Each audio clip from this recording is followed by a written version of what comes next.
perkenalkan nama aku Chelsea Maltareva dengan NIM 25 1092 1023. Nah, aku di sini berasal dari kelas Bahasa Indonesia FT13. Nah, aku ingin menjelaskan nih, apa sih pentingnya bahasa Indonesia dalam menulis dan berpublic speaking.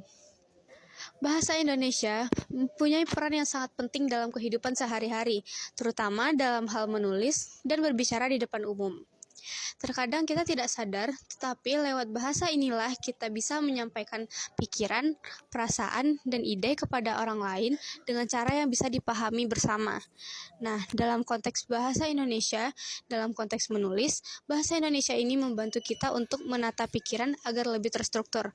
Misalnya, kita menulis esai, artikel, atau bahkan sekadar caption di media sosial.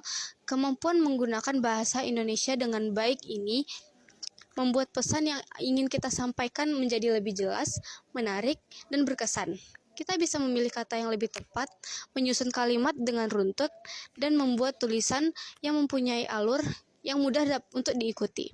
Selain itu, kemampuan menulis dengan bahasa Indonesia yang baik juga membantu kita untuk terlihat lebih profesional dan meyakinkan, apalagi di dunia kerja atau di dunia pendidikan.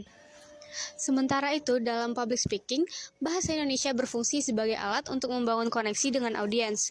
Nah, kalau kita bisa berbicara dengan bahasa yang jelas, logis, dan mudah dipahami, pendengar jadi lebih mudah tertarik dan mau mendengarkan sampai akhir. Nah, bahasa Indonesia yang digunakan secara efektif juga bisa menunjukkan kepribadian kita, apakah kita terlihat santai, tegas, humoris, atau inspiratif. Selain itu, kemampuan menggunakan bahasa Indonesia dengan baik juga menunjukkan rasa cinta kita terhadap bahasa sendiri. Karena di tengah banyaknya pengaruh bahasa asing, tetap bisa berbicara dan menulis dengan bahasa Indonesia yang baik.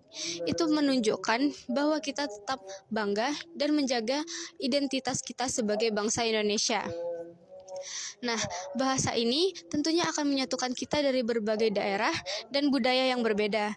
Oleh sebab itu, bayangkan, dari Sabang sampai Merauke, jika kita bisa saling paham karena bahasa yang sama, nah, tentunya hal ini menjadi manfaat dan kegunaan bagi bangsa Indonesia, di mana kita menggunakan bahasa Indonesia ini juga sebagai bahasa persatuan